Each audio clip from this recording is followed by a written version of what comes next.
사랑하는 유영교회 성도 여러분, 또 이 방송을 시청하는 모든 성도 여러분, 주님의 은혜 가운데 지난 밤도 평안하셨습니까? 오늘 우리가 함께 나눌 말씀은 마태복음 5장 1절로부터 12절 말씀까지입니다. 오늘 본문은 우리들이 잘 아는, 믿지 않는 사람들도 들어봤을 법한 말씀입니다. 산상수훈의 말씀으로 팔복이라고 불리우는 말씀인데요. 사실 팔복은 복을 받는 조건을 말씀하고 있는 것이 아니라 예수님께서 무리들을 향해서 복되다라고 선언하고 선포하고 있는 말씀입니다. 무엇에 대한 결핍이고 가난함인지는 모르지만 어쨌든 심령이 가난한 자들이 무리로 나왔습니다. 무엇 때문에 신음하고 눈물 짓는지 밝혀지지는 않았지만 울고 있는 이들이 있고 가슴을 치며 통곡하는 이들이 주님 앞에 나왔습니다. 어떤 연유로 인하여 의에 굶주렸는지 어떻게 그렇게 목말라 하는지는 잘 모르겠지만 그렇게 잔뜩 굶주리고 목마른 자들이 서 있다라는 것이죠. 그들을 향해서 예수님께서 선언하고 계십니다. 너희가 복되다.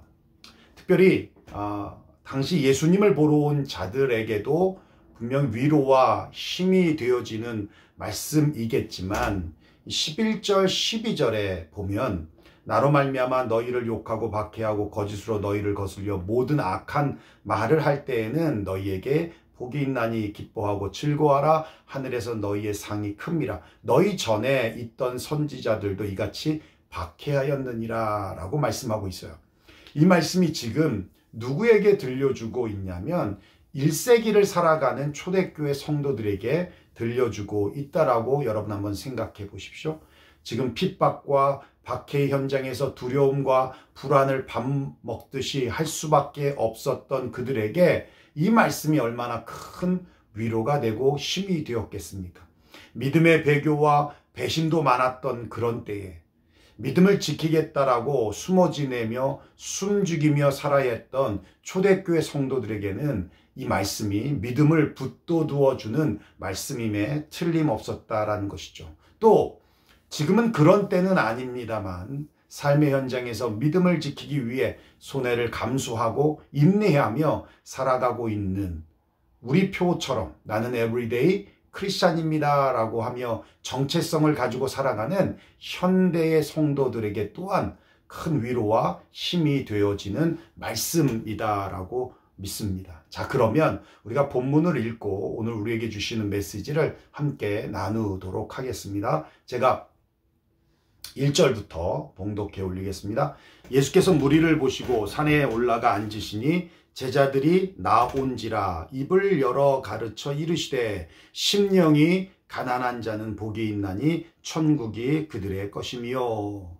심령이 가난한 자다라는 것은 영적으로 빈곤하여 가난하다는 뜻이 아니라 자기들의 영적 가난을 깊이 뼈저리게 자각함으로 하나님의 도움을 갈구하고 있는 사람들을 말하고 있습니다. 즉 자신들의 이 전적인 무력함을 철저히 깨닫고 자신에게서는 아무것도 기대하지 않으며 자신의 어떠함을 결코 신뢰하지 아니하고 오직 하나님 한 분에게만 모든 것을 기대하고 바라고 하나님 한 분만을 온전히 의뢰하는 자들이 바로 심령이 가난한 자들이라는 거예요. 그래서 하나님 도와주십시오. 하나님 없이는 살 수 없습니다. 이렇게 고백하는 자들이 곧 심령이 가난한 자들이라는 것입니다. 이렇게 심령이 가난한 자가 되면 성경은 복이 있다라고 하는데 바로 천국이 저희 것임이라 라고 말씀하고 있습니다.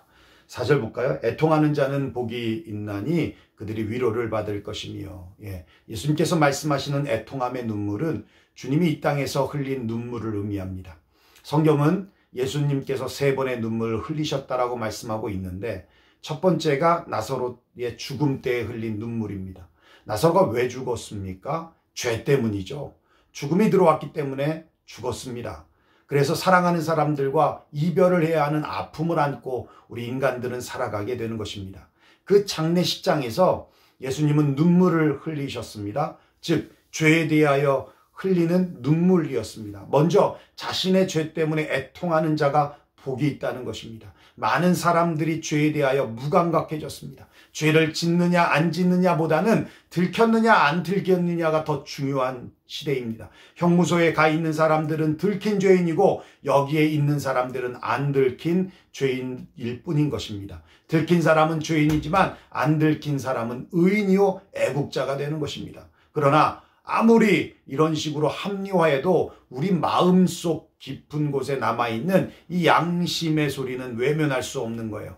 이런 양심의 소리까지도 듣지 않고자 쾌락에 취해 잊고 살려고 합니다. 그러나 잊혀지지 않는 것이죠. 그렇기 때문에 자기 죄에 대하여 눈물을 흘리는 자, 그런 자가 행복한 자다라는 겁니다. 겟세마네 동산에서 예수님은 눈물을 흘리며 기도하셨죠. 사명 감당을 위한 눈물의 기도였습니다. 주님이 주신 사명을 감당하기 위해 눈물을 흘려야만 했다는 겁니다.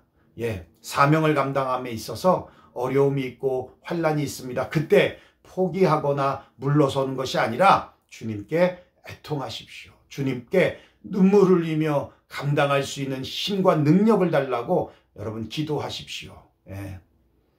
세 번째는 어떤 눈물이십니까? 예루살렘에 입성하기 전에 저 멀리 언덕에서 심판받을 예루살렘을 바라보며, 즉 나라와 민족의 죄를 바라보며 눈물을 흘리셨습니다.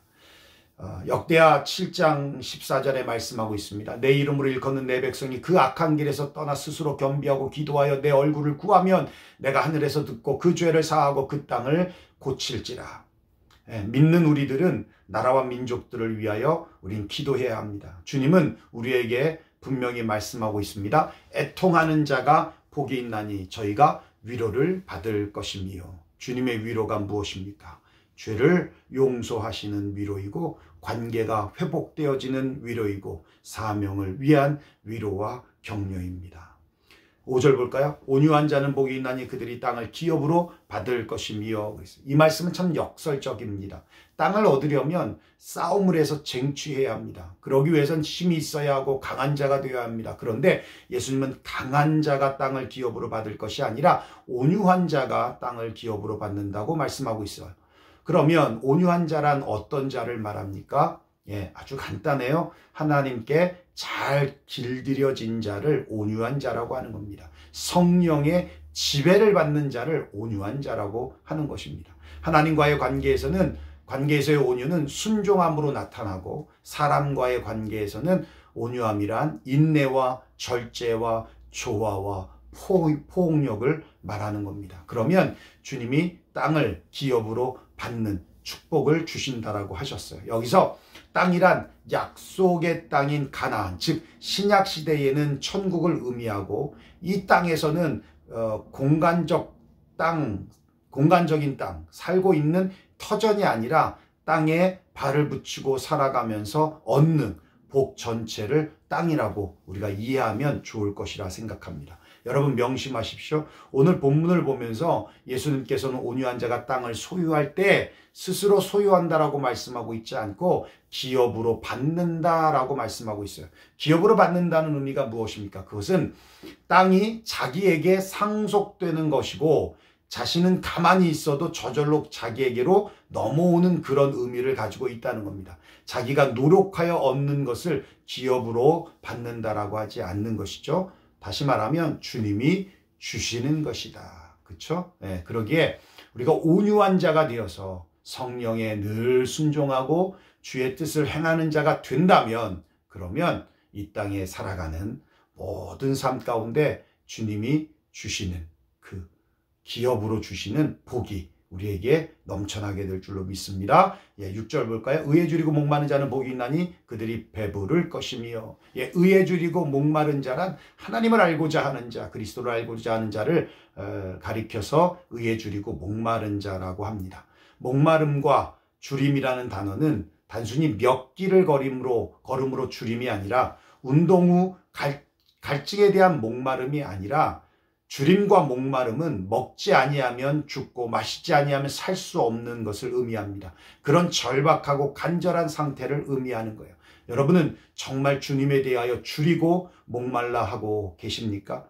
얼마 전에 제가 감기로 된통 앓은 적이 있었는데요. 앓을 때는 아무런 욕구가 나타나지 않더라고요. 입맛도 쓰고 의욕도 없고 계속 잠만 자는 거예요. 죽은 자에게는 아무런 의욕이나 욕구가 없습니다. 그런데 몸이 좀 좋아지니까 욕구가 나고 입맛도 돌아오더라는 거예요. 의에 주리고 목마른 자가 어떤 사람이냐면 생명이 있는 사람입니다. 건강한 사람입니다. 성장하는 사람입니다. 즐겁게 사는 사람입니다. 그러기에 의에 주리고 목말라 하는 것입니다. 그런 사람은 복이 있다라고 말씀하고 있어요. 주님이 배부르게 할 것이기 때문입니다. 7절 볼까요? 긍휼히 여긴 자는 복이 있나니 그들이 긍휼히 여김을 받을 것이며. 예, 긍휼이란 죄의 비참한 결과로 고통받고 있는 영혼을 향한 불쌍한 마음이 긍휼함입니다. 하나님은 우리의 이 가련한 상태를 보시고 고통을 보셨으며 하나님의 법을 위반해서 죄를 지었음에도 불구하고 아들을 보내신 이유가 바로 하나님의 긍휼하심 때문입니다. 그래서 에베소서 2장에 보면 긍휼의 풍성하신 하나님이 우리를 사랑하신 그 큰 사랑을 인하여 허물로 죽은 우리를 그리스도와 함께 살리셨다. 예, 이게 바로 주님의 긍휼하심입니다. 주님의 마음으로 긍휼히 여기는 사람은 긍휼히 여김을 받을 것입니다. 8절 볼까요? 마음이 청결한 자는 복이 있나니 그들이 하나님을 볼 것이며. 예, 성경이 말해주는 청결이란 하나님 앞에서의 순결한 마음을 청결이라고 합니다. 즉 두 마음을 품지 않는 것입니다. 순전한 마음, 하나님을 향한 순전한 마음입니다. 나를 지배하시는 주인은 하나이어야만 된다는 것이에요. 주인은 두 마음을 품는 것에 대하여 정말 싫어하는 것입니다. 왜 머뭇거리는 신앙이 생기는 것입니까? 주 안에 들어와 있지 않기 때문에 하나님의 자리를 다른 것으로 메울 수 있다고 하는 교만한 신앙이 자리 잡고 있기 때문이라는 거예요. 그렇다면 어떻게 하면 청결해질 수 있겠습니까? 하나님의 말씀을 사모하면 됩니다. 그래서 디모데 전서에 말씀하고 있습니다. 모든 성경은 하나님의 감동으로 된 것으로 교훈과 책망과 바르게 함과 의로 교육하기에 유익하니 이는 하나님의 사람으로 온전케 하며 모든 선한 일을 행하기에 온전케 하려 함이니라. 그러면 하나님을 봅니다. 더 나아가서 하나님을 보이는 삶이 되어지는 것입니다. 9절 볼까요? 화평케 하는 자는 복이 있나니 그들이 하나님의 아들의 일컬음을 받을 것이며. 천국이 천국 되는 가장 중요한 요인 중에 하나는 평화입니다. 천국에는 전쟁이 없습니다. 갈등과 다툼이 없습니다. 거기에는 평화가 있습니다. 평화가 있는 곳이 바로 천국입니다. 그런데 우리에게 그처럼 소중한 평화는 그냥 우리에게 주어지는 것이 아닙니다. 평화는 주어지는 것이 아니라 인간이 만들어가는 것입니다. 우리의 삶의 자리에서 화평케 할 때, 피스메이커가 될 때 하나님의 아들이라고 일컬음을 받게 되어지는 것입니다. 10절 볼까요? 의를 위하여 박해를 받는 자는 복이 있나니 천국이 그들의 것입니다. 나로 말미암아 너희를 욕하고 박해하고 거짓으로 너희를 거슬려 모든 악한 말을 할 때에는 너희가 복이 있나니 기뻐하고 즐거워하라. 하늘에서 너희의 상이 큼이라. 너희 전에 있던 선지자들도 이같이 박해하였느니라. 예, 그렇습니다. 오늘 이 말씀이 우리에게 위로가 되었으면 좋겠습니다. 그 말씀은 여러분이 삶의 현장에서 믿음으로 인한 영적인 전쟁에서 늘 치열한 다툼 속에서 승리하며 나아가는 그런 삶을 사실 때 이 말씀이 우리에게 위로가 되고 힘이 되어질 것입니다. 또 이 말씀을 통하여서 오늘도 의를 위하여 달려가시는 에브리데이 크리스찬이 되시기를 주님의 이름으로 축원합니다.